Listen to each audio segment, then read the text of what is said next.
来看香港的艺术家林敬庭，进前第一摆展览是赛一位台湾的艺术家柯以璇，两个人开始你一半我一半的艺术创作，把家己对台湾甲香港的印象画一半的图，然后寄予对方继续完成另外一半。5年来作品来来回回，算起来竟然有700多公里。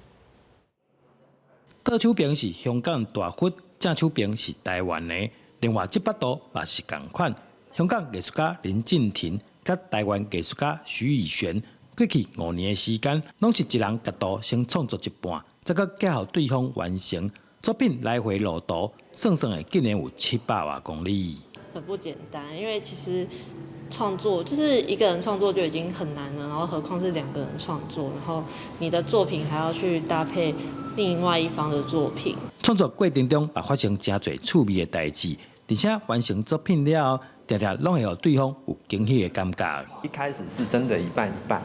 但是到后来我们会有越来越多不同的变化，像也真的不用把画面切割到真的一半。而是可能有一个建筑物里面的其中一面那个墙，可以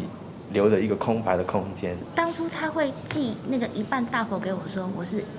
很惊吓的，因为我是后面那个要做的。那通常收尾那个人呢会比较辛苦，因为必须要考虑到画面的完整性，所以我就把那个台湾的那座大佛变大，然后整个面向我们的观众的画面。两个人经过5冬外，分隔2地创作，嘛渐渐互相介意。在2019年结婚，互这段真特别的艺术创作有美好的结果。记者杜君和新潮报道。